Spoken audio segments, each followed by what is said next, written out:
اے ابو الحسن یہ کافروں جیسے سوالات کر رہا ہے، بہت توجہ کریے گا آپ ذرا میرے امام کی نظر کو تو دیکھیں، یہ کافروں اور زندیقوں جیسے۔ تو اب امام نے خود اس سے پوچھا تمہارا کیا کہنا ہے؟ آپ نے دیکھا نا، اللہ اللہ، اسے کہتے ہیں امام، اسے کہتے ہیں الہی رہنما۔ وہ ایک طرف کی نہیں سنتا ہے، وہ دونوں طرف کی سنا کرتا ہے نا، اللہ اللہ۔ کہا تم کیا کہتے ہو؟ اب سنیے گا۔ تو یہودی بولا یہ بتائیے اگر آپ سے میں پوچھوں تو آپ بھی وہی برتاؤ کریں گے جو ان لوگوں نے کیا ہے؟ اللہ اللہ، کیا آپ بھی وہی برتاؤ کریں گے جو ان لوگوں نے کیا کیا ہے؟ امام نے پوچھا ان لوگوں نے کیا کیا ہے؟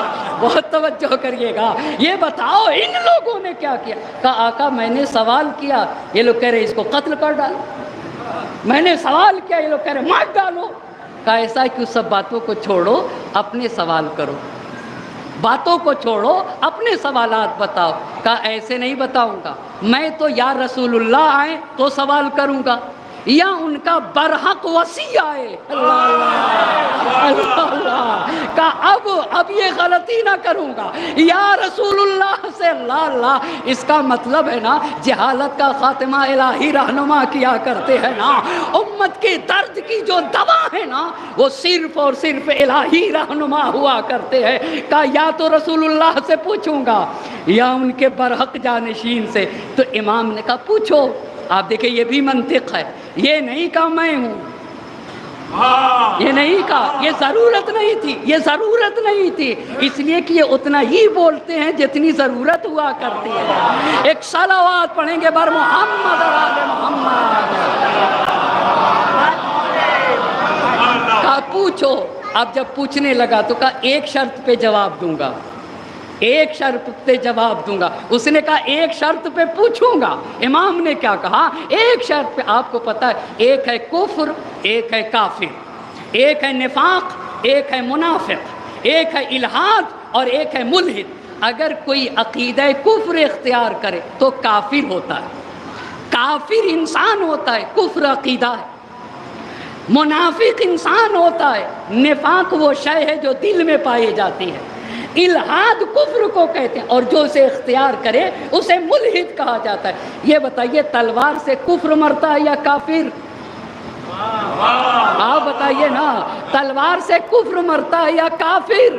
تلوار سے کافر مرتا ہے، تلوار سے منافق مرتا ہے، تلوار سے ملحد مرتا ہے، مگر کردار سے کفر کا خاتمہ ہوتا ہے۔ ہاں تلوار سے کافر کا خاتمہ ہوتا ہے مگر کردار سے کفر کا خاتمہ ہوا کرتا ہے۔ کہا ایک شرط پہ جواب دوں گا۔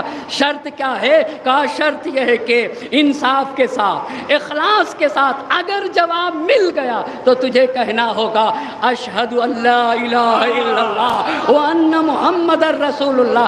ان کی دوستی بھی خدا کے لیے ہوتی ہے، ان کی دشمنی بھی خدا کے لیے ہوتی ہے۔ یہ نہ اپنے لیے کسی سے دشمنی کرتے اور نہ ہی اپنی خاطر کسی سے محبت کرتے ہیں۔ ایک صلوات پڑھیں گے بر محمد و آل محمد۔ اچھا اب شرط دونوں طرف سے شرط پوری ہو گئی۔ کا سوال کرو، کا اخبرنی اما لیس للہ، وہ بتائیے جو اللہ کے لیے نہیں ہے۔ اب آپ بتائیے، وہ بتائیے جو اللہ کے لیے نہیں ہے۔ تو امام نے کہا کہ یہ تمہارا پہلا سوال ہے نا، اس کا جواب یہ ہے کہ خدا کے لیے ظلم و ستم نہیں ہے۔ اللہ کہا خدا کے لیے ظلم و ستم، اللہ ذرہ برابر بھی ظلم نہیں کرتا، خدا کے لیے ظلم و ستم نہیں۔ کہا میرے مولا آپ نے بالکل صحیح فرمایا، کہا میرے مولا یہی الفاظ ہیں آپ نے۔ اچھا دوسرا سوال کرو، اخبرنی اما لیس عند اللہ، وہ کیا چیز ہے جو خدا کے پاس نہیں؟ کہا بیوی نہیں ہے، بچے نہیں ہیں خدا کے پاس، اور خدا کا کوئی شریک نہیں ہے۔ اللہ وہی کہا نہ بیوی ہے خدا کے پاس، نہیں خدا کے پاس اولاد ہے، اور نہیں خدا کے پاس کوئی شریک ہے۔ اچھا کہا میرے آقا اور میرے مولا بالکل آپ نے صحیح فرمایا۔ اب تیسرا مسئلہ، اخبرنی اما لا یعلمہ اللہ، وہ چیز بتائیے جس کو خدا کا علم نہیں۔ ایک صلوات پڑھیں بر محمد اور آل محمد. ایک اور مل جل کر بر عظمت محمد اور آل محمد صلوات. اب اس جواب کو بتانے کے لیے علم کسے کہتے ہیں، علم کسے کہتے ہیں. مثال کے طور پہ یہ رومال ہے نا، یہ رومال ہے، آپ نے اسے دیکھا اور میں نے اسے ہٹا لیا. اس کی تصویر آپ کے ذہن میں آئی یا نہیں آئی؟ آئی یا نہیں آئی؟ آ گئی نا. کسی چیز کی اگر تصویر ذہن میں آ جائے اس کو علم کہتے ہیں. وہ جو تصویر ذہن میں بنی ہے اس صورت ذہنی کو علم کہا جاتا ہے. اس کا مطلب یہ ہوا کہ جس چیز کا علم حاصل کرنا ہے پہلے وہ چیز ہو پھر علم آتا ہے. ذرا سا غور سے سوچئے گا نا بھائی. یہ بتائیے اگر یہ رومال نہ ہو تو اس کا علم ہو جائے گا؟ کیسے ہوگا؟ اس کا مطلب یہ کہ علم ہونے کے لیے پہلے اس شے کا ہونا ضروری ہے نا. اور جو چیز نہیں ہے اس کا علم بھی نہیں ہوتا. جب ہے ہی نہیں تو علم کس چیز کا ہوگا؟ علم آ کے کسی چیز سے لگتا ہے. میں نے اسے دیکھا اور فوراً اس کی تصویر میرے ذہن میں چھپ گئی. وہ جو ایک شے کی جو تصویر چھپتی ہے نا اسی صورت ذہنی کو علم کہا جاتا ہے. بس علم کے لیے ایک شے کا ہونا ضروری ہے. اتنی بات آپ کو سمجھ میں آ گئی نا. اگر ہے تو علم ہوگا، نہیں ہے تو پھر کہاں سے ہوگا؟ پوچھا اس نے کیا وہ کیا چیز ہے جس کا علم نہیں؟ یہ بتائیے بیوی نہیں ہے تو بیوی کا علم ہوگا خدا کو؟ بھئی علم ہونے کے لیے پہلے ہونا چاہیے نا. علم ہونے کے لیے پہلے اولاد ہوگی تب تو علم ہوگا، بیوی ہوگی تب تو علم ہوگا، شریک ہوگا تب تو علم ہوگا. اس لیے کہ علم کے لیے پہلے ہونا شرط ہے. جو چیزیں نہیں ہیں اس کا علم بھی نہیں ہوگا. بس جیسے ہی پوچھا کیا چیز ہے جس کا خدا کو علم نہیں، کہا بیوی کا علم نہیں، بچے کا علم نہیں، شریک کا علم نہیں. کیوں آقا؟ اس لیے کہ علم کے لیے شرط ہے کہ پہلے ہو پھر اس کا علم ہوتا ہے. ایک صلوات پڑھ دے بر محمد اور آل محمد.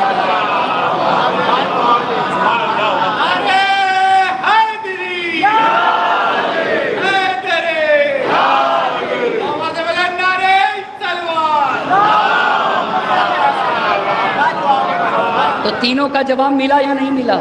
جی تینوں کا جواب ملا نا. ایک بات پھر آپ سے کہوں گا، ضرورت ہے اسی بات کی کہ فرش ازا سے عمیق باتیں کی جائیں جس سے انسان تھوڑا سا اپنے ذہن پہ بھی زور دے. ایسا نہ ہو کہ صرف میں سنی سنائی بات پڑھوں اور آپ کو ذرہ برابر بھی ذہن پہ زور نہ دینا پڑے.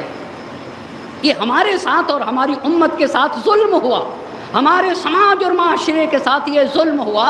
جہاں سے ظلمتوں سے نکالنے کی بات ہے، جہاں سے تاریکیوں سے نکالنے کی بات ہے نا، جہاں عمیق باتیں اور گہری باتیں کرنے کی جگہ ہے وہ یہی فرش ازا ہے. اما اگر ہم یہاں نہ کریں گے، یہ وہ یونیورسٹی ہے، اسے تو محسن الامین نے سرزمین لبنان سے کہا ہے کہ دنیا میں کوئی درسگاہ ایسی نہ ملے گی جہاں ایک وقت میں ہر طبقے کے لوگ رہتے ہوں. چھوٹا بھی ہے، نوجوان بھی ہے، جوان بھی ہے، ادھیڑ بھی ہے اور بوڑھا بھی ہے. اچھا کوئی کلاس ایسا ہے؟ کوئی کلاس آپ بتائیے ایسا ہے جہاں ہر طبقے کے لوگ ہوں اور اس میں ہسٹری بھی پڑھائی جائے، اس میں علم کلام بھی سکھایا جائے، اس میں تفسیر بھی سکھائی جائے اور اس میں تہذیب نفس کا بھی درس دیا جائے؟ یہ صرف بارگاہ سید الشہداء ہے، یہ صرف اور صرف عزاداری سید الشہداء ہے جہاں ایک وقت میں ہر طبقے کے لوگ ہوتے ہیں. اخلاق بھی سکھایا جاتا ہے، ہسٹری کا بھی درس دیا جاتا ہے، علم کلام بھی سکھایا جاتا ہے اور عزت نفس کا بھی درس دیا جاتا ہے، اخلاق کا بھی درس دیا جاتا ہے. لہذا ضرورت ہے اس بات کی ضرورت یہ. میں بہت سوچتا ہوں کہ اگر ہم نے اپنی آج مجھے کا طالب علم نے اپنی ذمہ داری ادا نہ کی تو آج کے زمانے میں لوگوں کے پاس اتنا ٹائم نہیں ہے کہ وہ 1 گھنٹہ نکال کے مطالعہ کر سکیں. لوگوں کے پاس ٹائم نہیں ہے. آپ یہ بتائیے لوگ صبح سے شام تک وقت نکالتے ہیں عزائے سید الشہداء کے لیے، فرش ازا کے اوپر جاتے ہیں اور مجھ مولوی کو اللہ نے یہ وقت دیا بغیر تیاری کیے ہوئے منبر پہ آ جاؤں، اور پھر ایک بات ادھر کی سوچ لیا، ایک ادھر سے سوچ لیا، ایک فیس بک سے لے لیا، ایک واٹس ایپ سے لے لیا، اور اپنے ذہن میں پکا کے آ کے 1 گھنٹے تک امت کا وقت لیتا رہا۔ آج کے زمانے میں اس پہ سوچنے کی ضرورت ہے۔ اگر میں نے اپنی ذمہ داری کو پورا نہ کیا تو اپنی قوم کے جوانوں کو، ہماری قوم کے نوجوان کیسے اسلام کی حقیقی تاریخ سے آگاہ ہوں گے، کس طریقے سے حقیقی اسلام سے آگاہ ہوں گے، لہٰذا اس کی ضرورت ہے۔ اچھا تو تینوں جواب دیا یا نہیں دیا؟ امیر البیان نے خوب اچھی طرح سے جواب دیا۔ تو پھر اس نے کہا کہ بالکل سچ فرمایا، اے میرے مولا اپنا ہاتھ تو بڑھائیے، اللہ اللہ اپنا ہاتھ تو بڑھائیے۔ اب جب ہاتھ بڑھانے کی بات کہی تو کہا میں گواہی دیتا ہوں کہ وحدہ لا شریک خدا ہے، وہ یکتا و یگانہ ہے، اس کا کوئی شریک نہیں، اور محمد مصطفیٰ ہی اس کے بندے اور رسول ہے۔ اور آپ اللہ کے رسول کے حقیقی، وہیں وہ بھی بیٹھے تھے، توجہ کریے گا، ایک صلوات پڑھے بر محمد اور آل محمد۔ ایسے حق بولتا ہے، ایسے حق بولتا ہے۔ اما کسی کا حق غصب کر کے چھپ نہیں سکتا ہے، یہ چھپ نہیں سکتا ہے۔ لاکھ چھپاتے رہو کبھی بھی نہ چھپے گا، یہ کبھی بھی چھپنے والا نہیں ہے۔ کہا آپ ہی ہیں، اور وہیں وہ بیٹھے تھے، کہا آپ ہی ہیں۔ اللہ اللہ کیا پیاری بات جوش نے کہی ہے، جب تک اس خاک پہ باقی ہے وجود اشرار، اما جب تک زمین پہ شریر لوگ رہیں گے، یہ جوش نے کہا ہے، جب تک زمین پہ شریر لوگ رہیں گے کربلا اپنے ہاتھ میں تلوار لیے رہے گی۔ کہا جب تک اس خاک پہ باقی ہے وجود اشرار، دوش انسان پہ ہے جب تک حشم تخت کا بار، جب تک اقدار سے اغراض ہیں گر میں پیکار۔ صاحبان علم یہاں پہ اشعار کی وضاحت کرنا یہ تہذیب کے خلاف بات ہے، یہ برا مانا جاتا ہے اگر کوئی انسان شعر کی وضاحت کرنے لگے، پر زمانے میں کرنا پڑ رہا ہے، اب کرنا پڑتا ہے کہ بھئی کچھ لوگ نہیں سمجھتے الفاظ کے معنی اور مفاہیم۔ یہ تو عزائے سید الشہداء ہے جس نے اردو کو زندگی بخشی ہوئی ہے، اور دنیا بھر میں اس اردو زبان کو جس نے حیات عطا کی ہے وہ مرثیاں ہیں، وہ اشعار ہیں، وہ یہ عزاداری سید الشہداء ہے، اس لیے کہ اردو زبان میں عزاداری کا جو مقام ہے نا کوئی زبان نہ لے سکی، کوئی بھی زبان نہ لے سکی۔ تو جوش نے کہا جب تک اس خاک پہ باقی ہے وجود اشرار، دوش انسان پہ ہے جب تک حشم تخت کا بار، جب تک اقدار سے اغراض ہیں گر میں پیکار، کربلا ہاتھ سے پھینکے گی نہ ہرگز تلوار۔ کوئی یہ نہ سمجھے گا کربلا 1 سال کی ہے، کربلا 2 سال کی ہے، کربلا 1 صدی کی ہے، کربلا 2 صدی کی ہے۔ اللہ اللہ جب تک اس خاک پہ باقی ہے وجود اشرار، دوش انسان پہ ہے جب تک حشم تخت کا بار، جب تک اقدار سے اغراض ہیں گر میں پیکار، کربلا ہاتھ سے پھینکے گی نہ ہرگز تلوار۔ کوئی کہہ دے یہ حکومت کے نگہبانوں سے، کربلا ایک ابدی جنگ ہے سلطانوں سے۔ کربلا ایک ابدی جنگ ہے سلطانوں سے۔ ایک صلوات پڑھے بر محمد اور آل محمد۔ اچھا ایک اور صلوات پڑھ دے بر عظمت محمد اور آل محمد۔ کربلا ایک ابدی جنگ ہے سلطانوں سے، کوئی کہہ دے یہ حکومت کے نگہبانوں سے، کربلا کا آپ ہی رسول اللہ کے جانشین برحق ہیں۔ اچھا مجمع پورا آیا تھا، اس مجمع میں کچھ لوگ رو رہے تھے، کچھ ہنس رہے تھے، اب مجمع فریاد کرنے لگا۔ اب جب اما یہ اعتراض کرتے ہیں کہ ہم نعت علی پڑھتے، نعت علی مظہر العجائب، ہم یا علی کہتے، خدا کی قسم روایت نے لکھا ابو بکر نے بھی یا علی کہا ہے۔ بہت توجہ کریے گا، بہت توجہ کر، اور کیسے یا علی کہا؟ نعت علی پڑھا یہاں کے اوپر، اے ابو الحسن اے گرفتاریوں کو برطرف کرنے والے، اللہ اسی کو تو نعت علی کہا جاتا ہے، اے گرفتاریوں کے برطرف کرنے والے، اے مشکل گروہوں کو کھولنے والے، اللہ اللہ مشکل گروہوں کو۔ آپ کو پتا ہے کوئی بھی ہو، اللہ یہ روایت کے الفاظ ہیں، کبھی کبھی شیطان کی زبان پہ بھی حق جاری کراتا ہے۔ اللہ اللہ کی زبان پہ بھی حق جاری. یہ روایت ہے، یہ روایت ہے. اس لیے کہ تاریخ انبیاء میں ہم نے پڑھا ہے شیطان آ کے حضرت نوح علیہ السلام کو نصیحت کر رہا تھا. کیا؟ شیطان آ کے حضرت نوح علیہ السلام کو نصیحت کر رہا تھا. علماء نے لکھا شیطان کیسے نصیحت کر سکتا ہے؟ کہا کبھی کبھی حق بات اللہ شیطان کی زبان پہ بھی جاری کرتا ہے. ایک صلوات پڑھیں گے بر محمد اور آل محمد. اچھا تو کیا کہا؟ اے ابو الحسن، اے ابو الحسن، اے گرفتاریوں کو برطرف کرنے والے، اے گرفتاریوں کو، خدا کی قسم سید الشہداء کے فضیلت ناتمام رہ جائے گی اگر امیر المومنین کے فضائل بیان نہ کیے گئے. آپ کو پتا ہے یعنی سید الشہداء کی عظمتوں کو بیان کرنے کے لیے پہلے امیر المومنین کی فضیلتوں کو بیان کرنا ہوگا اور حضرت فاطمہ زہرا کی عظمتوں کو بیان کرنا ہوگا. کیوں؟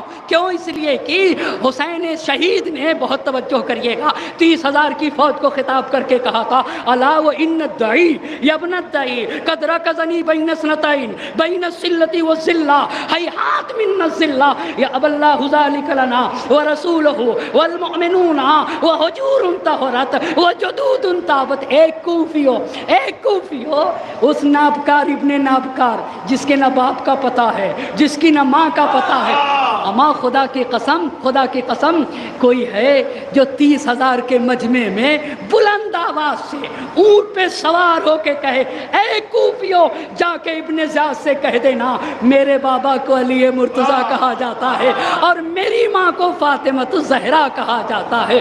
ایک صلوات پڑھیں گے بر محمد اور آل محمد.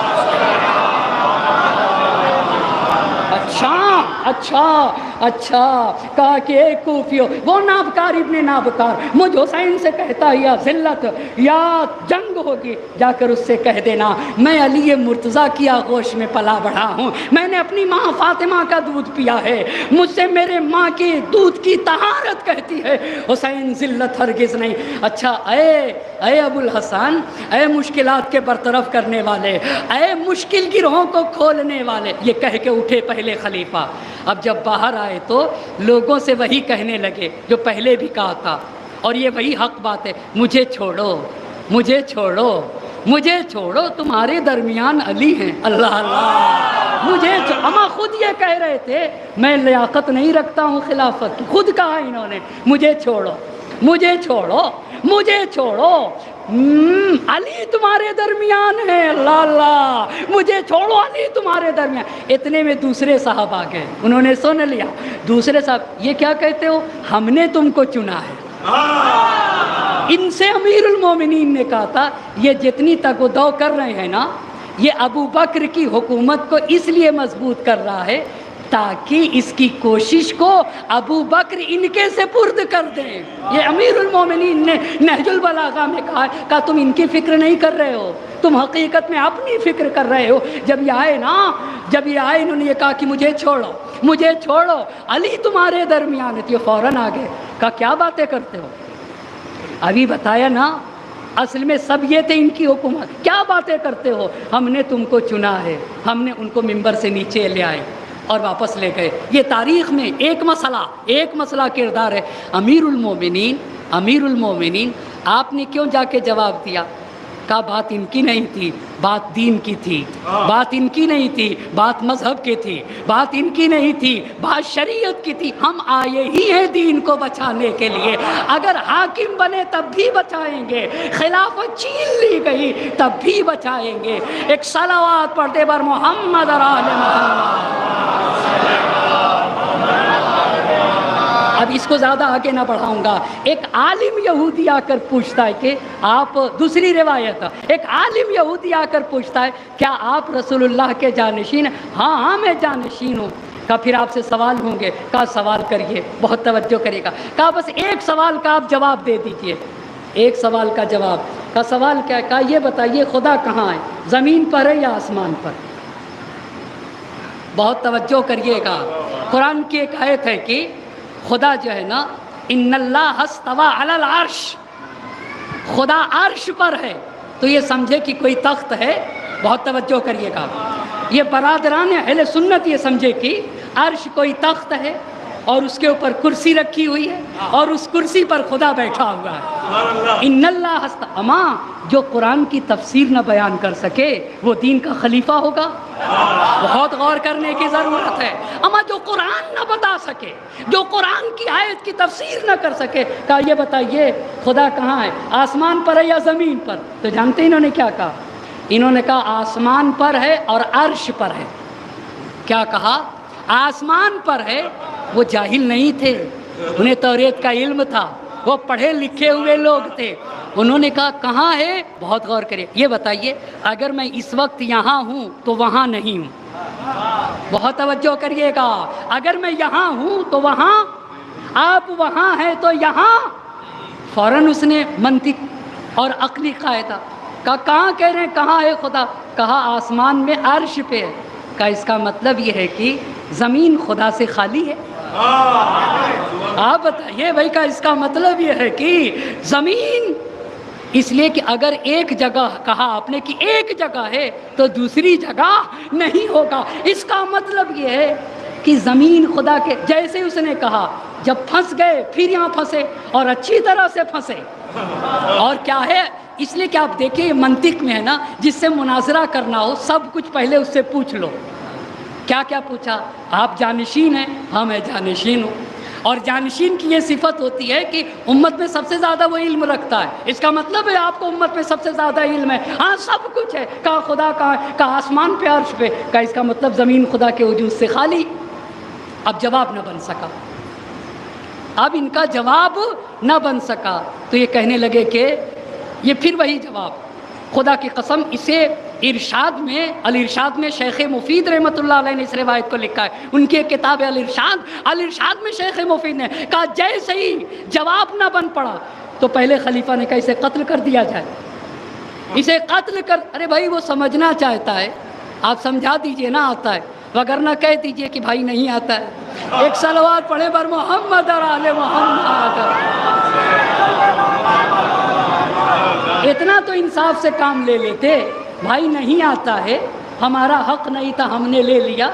نہیں آتا ہے پوچھ کے بتا دیتے، پوچھ کے بتا دیتے. کا قتل کر ڈالو. اتنے میں اب یا اتفاق کہیے یا قدرت کا انتظام کہیے، دو میں سے ایک ہوگا. یا اتفاق کہیے یا قدرت کا اہتمام کہیے. امیر المومنین سامنے آ کر کہتے ہیں جو تم نے پوچھا اسے بھی میں جانتا ہوں، جو تمہیں جواب ملا اسے بھی جانتا ہوں. اللہ اللہ، ہمیں وہاں موجود نہیں تھے، اسی کو تو علم غیب کہا جاتا ہے. کہا جو تم نے سوال کیا اسے بھی جانتا ہوں اور جو اس نے جواب دیا اسے بھی جانتا ہوں.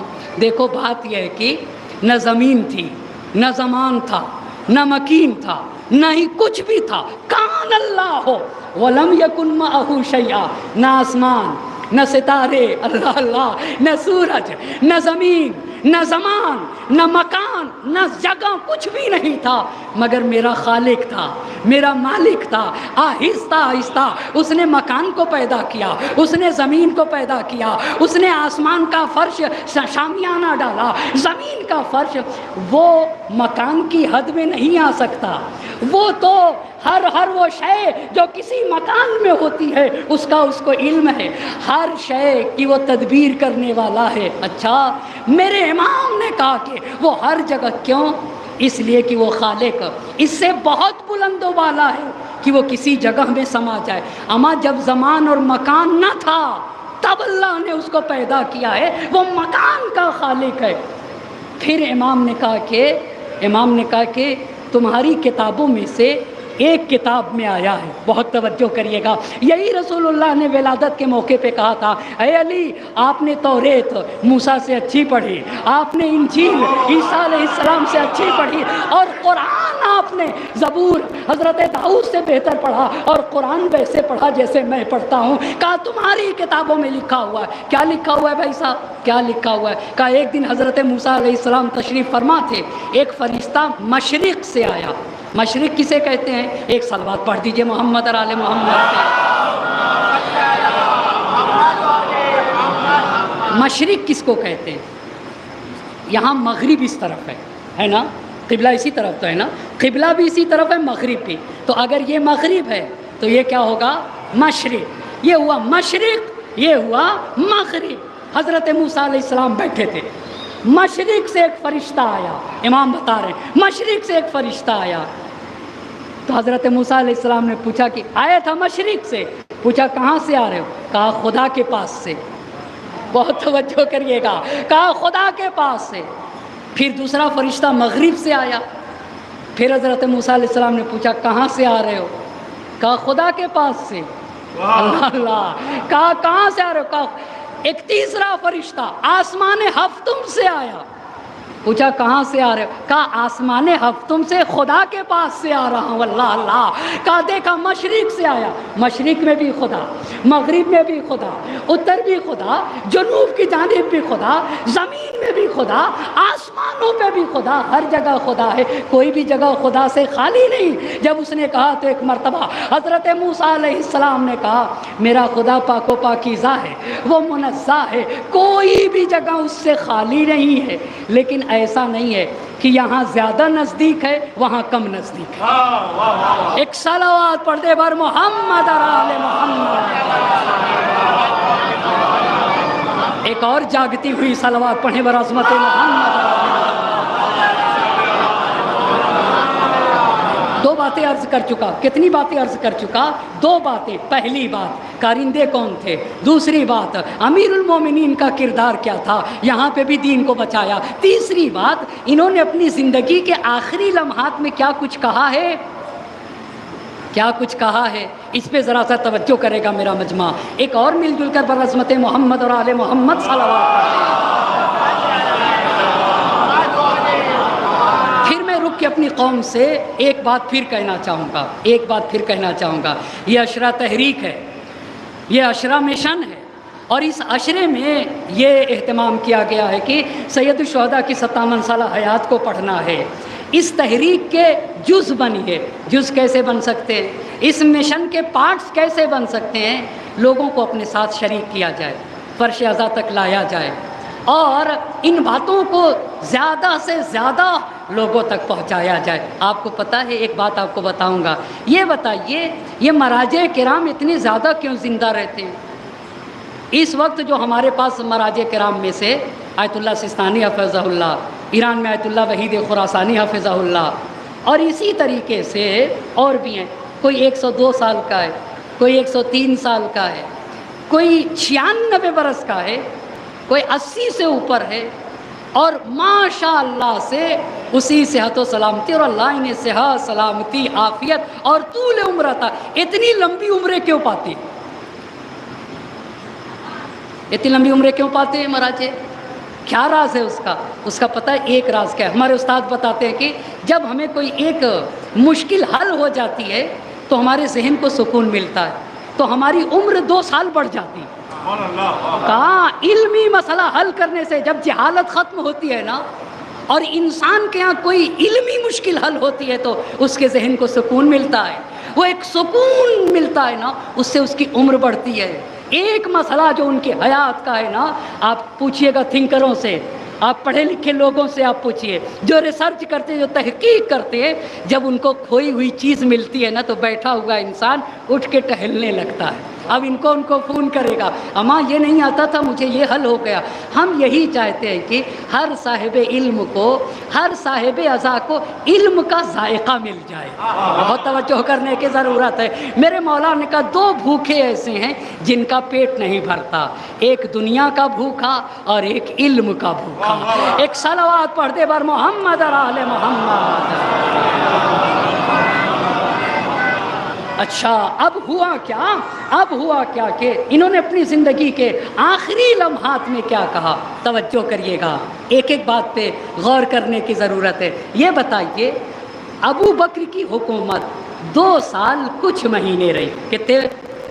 لیکن ان کی حکومت تو ختم ہو گئی، یہ بھی چلے گئے، کچھ سوالات رہ گئے جن کا آج تک جواب نہ مل سکا، کچھ سوالات رہ گئے اور آج تک ان سوالات کے جوابات نہ مل سکے۔ سوالات کیا ہے مولانا؟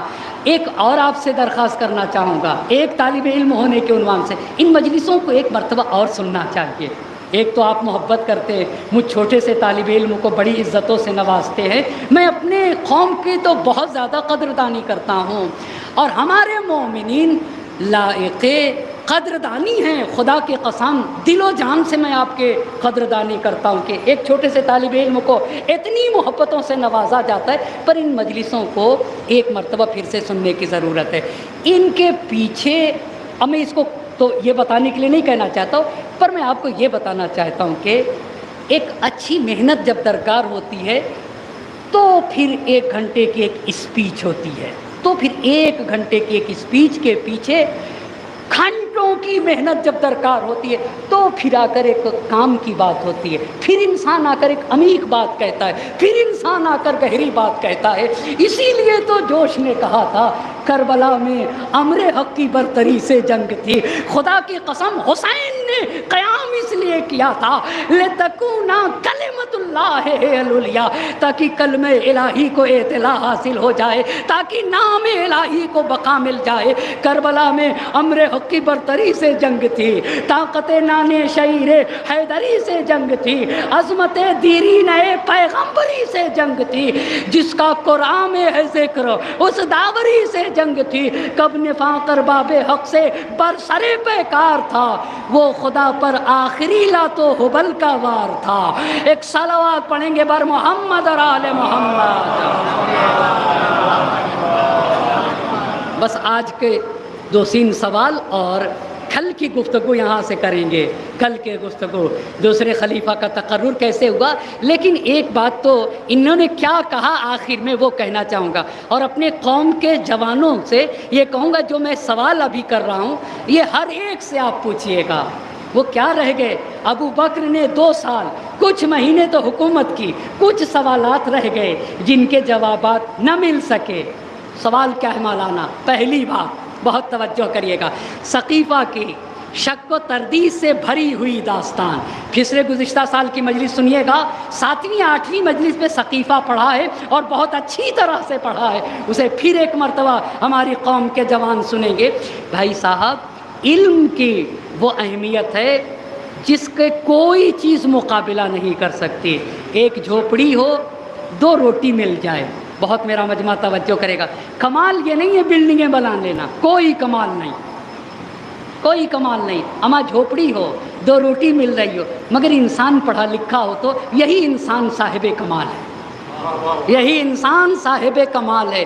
آپ کو پتہ ہے سونے کے لیے گھر نہ ہو، مدرسے میں جانے کے لیے بچوں کے جانے کے لیے بیگ نہ ہو، اما کتاب ہو پنی میں رکھ کے بچہ اسکول میں لے جائے، یہ اس کے ہاتھ چومنے چاہیے، اس کی پیشانی کا بوسہ دینا چاہیے۔ کیوں؟ اس لیے کہ یہ اپنے آپ کو زندگی دے رہا ہے، یہ آگے چل کے حیات بانٹے گا، یہ حیات حاصل کر رہا ہے۔ جتنا انسان کے پاس علم ہے وہ اتنی ہی زندگی ہے، اور جتنی جہالت ہے اتنی ہی مردگی ہے۔ یہ بہت بڑی پوائنٹ ہے، بہت بڑا۔ بس پہلی بات، ثقیفہ کے شک و تردید سے بھری ہوئی داستان، پورے ثقیفہ کی اما ایک حدیث بیان نہیں کی، نہ حضرت ابو بکر نے بیان کی، نہ انصار نے بیان کی۔ کہہ دیتے نا کہ رسول خدا نے ہم کو جانشین بنایا تھا، صرف یہ کہتے رہے کہ حاکم قریش سے ہوگا، وہ کہتے رہے نہیں حاکم انصار ہوں گے، صرف قبیلے کی۔ بھائی صاحب، الہی رہنما خاندان کی بنیاد پر بنے گا یا الہی معیار کی بنیاد پر بنے گا؟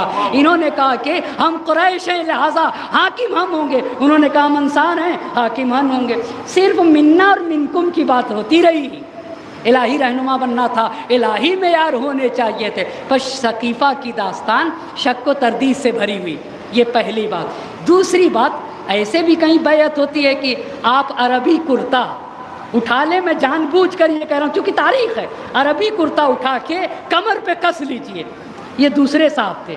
آگے آگے چلیے، جو راستے میں مل جائے اسے گھسیٹتے ہوئے لا کر ہاتھ پہ رکھ دیجئے۔ یہ کون سی بیعت ہے بھائی صاحب؟ یہ کون سی؟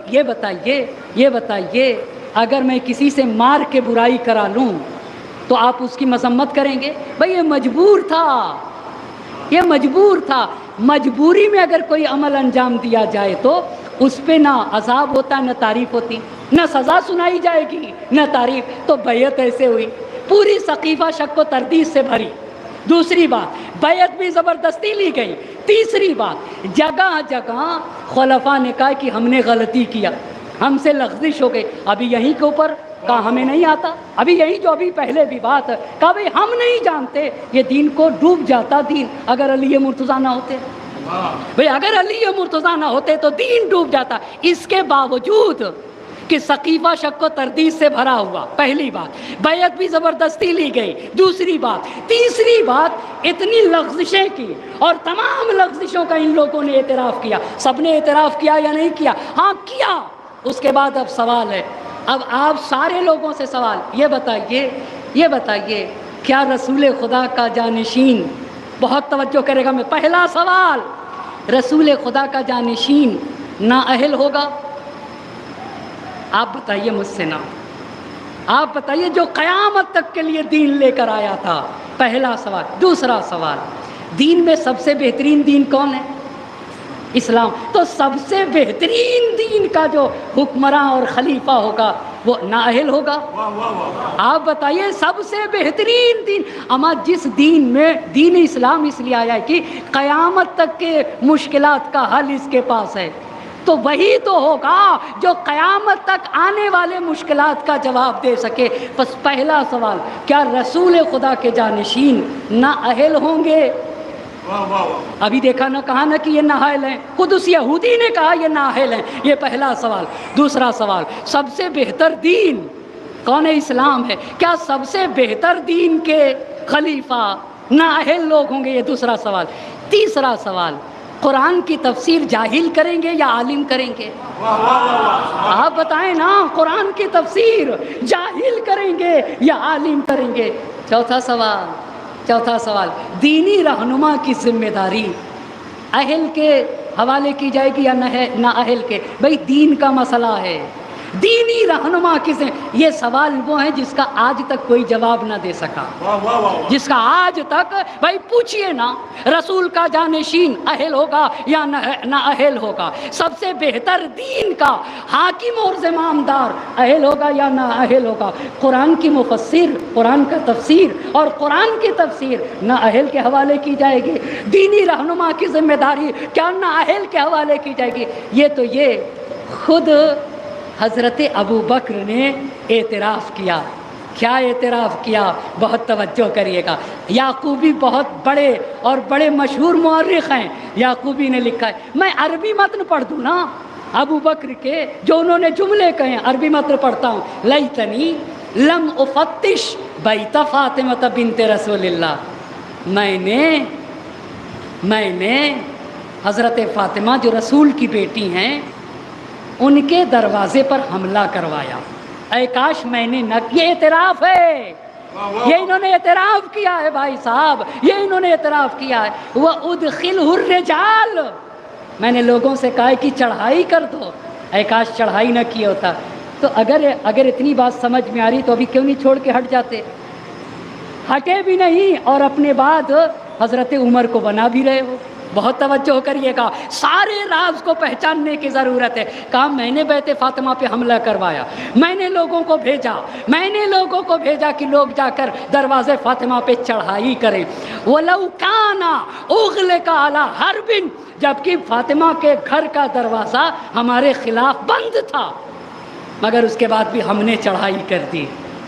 اور اتنے مرحلے کے بعد اب انہوں نے عثمان کو بلایا اور عثمان کے بعد اپنی وصیت، یہیں سے ہماری گفتگو، کل کی گفتگو یہیں سے شروع ہو جائے گی انشاءاللہ المستعان۔ مگر عزیزان محترم، یہ ماہ اذا ہے، یہ ماہ محرم ہے، یہ ماہ گریہ و بکا ہے، یہ سید الشہداء کی مظلومیت پر آنسو بہانے کے دن ہیں، آنسو بہانے کے دن ہیں، آنسو بہانے کے دن ہیں۔ حسین پہ رو، حسین کے اصحاب پہ رو۔ علماء کہتے ہیں کہ دیکھو ایسا نہ ہو محرم میں کہ جب دوسرا مصائب پڑھے تب ہی رونا آئے۔ کبھی تم اپنے گھر میں رات کی تاریکی میں، رات کے سناٹے میں، جب تمہارے بیوی بچے ہوں، اور اپنی نظر، تمہاری نگاہ تمہارے بیوی بچوں پہ پڑھے تو 2 جملے حسین کے مصائب پڑھ کے گھر کی تاریکی میں آنسو بہایا کرو۔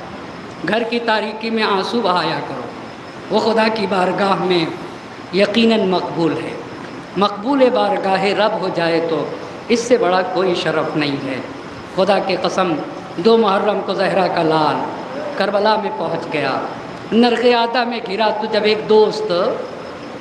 ایک دوست مشکل میں گرفتار ہوتا ہے تو اسے اپنا دوست یاد آتا ہے۔ حسین کو حبیب یاد آئے۔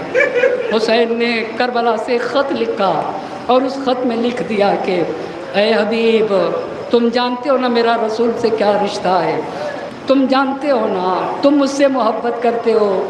اے حبیب، میں نرغ عادہ میں گر گیا ہوں، حبیب دیکھو اگر ہو سکے تو مجھ حسین کی نصرت کو آ جاؤ۔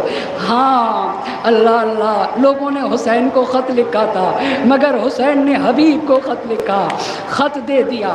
دینے کے بعد حسین کا برید ڈاکیا چلا، حبیب کے دروازے پہ پہنچ گیا، ایک مرتبہ دستک دی۔ حبیب اپنے شریک حیات کے ساتھ کھانا کھا رہے تھے، ایک مرتبہ کہا کون؟ کانا برید الحسین، میں حسین کا نمائندہ ہوں۔ ایک مرتبہ دروازہ کھول دیا، یہ حسین کا خط ہے، حبیب نے میرے آقا نے مجھے لکھا ہے۔ خط کو کھول دیا، میرے آقا کی تحریر ہے، آنکھوں سے لگا لیا، چومنے لگے۔ ایک مرتبہ شریک حیات نے کہا حبیب کس نے بلایا ہے؟ میرے حسین نے بلایا ہے، حسین نے لکھا ہے کہ میں نرغ عادہ میں گر چکا ہوں، اے حبیب اگر ہو سکے تو میری نصرت کو آ جاؤ۔ خدا کی قسم کلیجہ منہ کو آتا ہے۔ زوج حبیب نے کہا پھر ارادہ کیا ہے؟ حجرکم اللہ۔ ظہور نے حبیب نے کہا کہ ماحول پورا شوب ہے، ماحول میں چلا جاؤں گا تو میرے بچے یتیم ہو جائیں گے، میں تمہارے سر سے میرا سایہ اٹھ جائے گا۔ تو زوج حبیب نے کہا اے حبیب ارے انہیں نہیں دیکھتے ہو، ان کے بارے میں رسول خدا نے فرمایا ہے یہ جوانان جنت کے سردار ہیں۔ اے حبیب آپ نصرت حسین کو جاؤ۔ جب حبیب نے دیکھ لیا کہ میری بیوی کا ایمان سچا ہے، ایک مرتبہ حبیب جانے لگے تو زوج حبیب نے کہا ایک شرط ہے، ایک شرط پہ جانا ہوگا۔ کہا شرط کیا ہے؟ کہا شرط یہ ہے نا جب میرے آقا کی خدمت پہ پہنچیے گا قبل یدیہ انی نیابۃ نبی، اے حبیب حسین کی خدمت پہ پہنچیے گا میری نیابت میں میرے آقا کا ہاتھ چوم لیجئے گا اور میرا سلام میرے آقا کو کہہ دیجئے گا۔ حبیب نے غلام سے کہا گھوڑا لے کے پہنچو، غلام گھوڑا لے کے پہنچا، انتظار کر رہا تھا۔ کیا دیکھا غلام گھوڑے سے کہہ رہا تھا اے گھوڑے گھبرا نہیں، اگر میرا آقا حبیب نہ آیا میں تجھ پہ سوار ہو کے حسین کی نصرت کو جلوں گا۔ حبیب نے سر پہ ہاتھ مار لیا، ہائے میرے حسین پہ ایسا وقت آ گیا، ارے غلام قربانی کے لیے تیار۔ حبیب گھوڑے پہ سوار ہوئے، غلام سے کہا تجھے راہ خدا میں آزاد کرتا ہوں۔ غلام نے کہا یہ ہو نہیں سکتا، اپنا کام تھا مجھے ساتھ رکھے رہے، مگر اب نصرت حسین کا مسئلہ آیا میں بھی ساتھ چلوں گا۔ اجرکم اللہ، حسین اللہ کسی غم میں نہ رلائے، میں بھی ساتھ چلوں گا۔ ایک مرتبہ حبیب نے گھوڑے کو ایڑ لگا لے، ادھر حسین انتظار کر رہے تھے، اے میرے ساتھیوں میرے بچپن کا دوست حبیب آ رہا ہے۔ حبیب آئے، ایک مرتبہ خیمے میں حبیب کے آنے کی آواز پہنچی۔ زینب نے پوچھا اے فضہ ارے کون آیا؟ بھیا کے دوست حسین آقا کے دوست حبیب آئے۔ اے فضہ حبیب کو ہمارا سلام پہنچا دو۔ ایک مرتبہ حبیب کو سلام پہنچا، سر پیٹ لیا، خاک کربلا اپنے چہرے پہ ڈالنے لگے۔ ہائے وہ وقت آ گیا، سیدانیاں ہم غلاموں کو سلام کہلوائے، اور جب حبیب میدان جہاد میں آئے، جنگ کرتے کرتے زمین پہ گرے نا، ایک مرتبہ راوی نے کہا بان الانکسار وجا وجہ الحسین، حسین کے چہرے پہ شکستگی کے آثار نمایاں تھے، اور حسین کہہ رہے تھے میرے بچپن کے ساتھی چلے گئے۔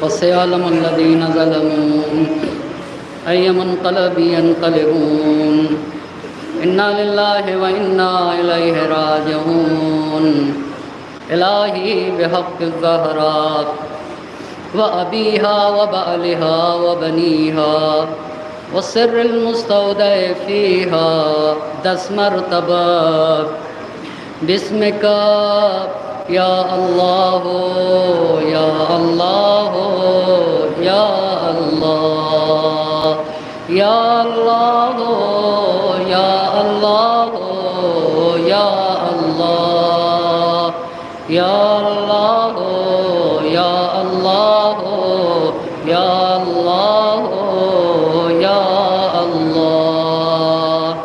معبود تجھے واسطہ ہے محمد اور آل محمد کا، ہماری اس مختصر سی عبادت کو اپنی بارگاہ میں قبول فرما، ہمارے ناسوں کو رمال زہرا میں جگہ عنایت فرما۔ معبود حاضرین مجلس کی تمام حاجات شرعیہ کو پورا فرما۔ معبود ہمیں جو بیمار انہیں شفائے کامل و عاجل عنایت فرما، ہمیں جو مقروض ہیں ان کے قرض کو ادا فرما۔ معبود ہمیں جو بے اولاد ہیں انہیں صاحب اولاد بنا دے۔ معبود ہمیں جو حج و زیارات کے مشتاق ہیں انہیں حج و زیارات کے شرف سے مشرف فرما۔ ہم میں سے جن کے والدین کا سایہ ہمارے سروں سے اٹھ چکا ہے، معبود ان کے چھوٹے بڑے گناہوں کی مغفرت فرما۔ ہم میں سے جن کے والدین کا سایہ ہمارے سروں پہ باقی ہے، صحت و سلامتی کے ساتھ طول عمر مرحمت فرما۔ معبود ہمیں سید الشہداء حضرت ابا عبداللہ الحسین علیہ السلام کی بہتر سے بہتر عزا منانے کی توفیق مرحمت فرما۔ مظلومین کی حمایت فرما، ظالمین کو نیست و نابود فرما دے۔ وقت کے امام کو ہم سے راضی و خوشنود فرما، ان کے ظہور میں تعجیل فرما، اور ہمیں ان کے اعوان و انصار میں شمار فرما۔ ربنا تقبل منا انک انت السمیع العلیم۔ ماتم حسین۔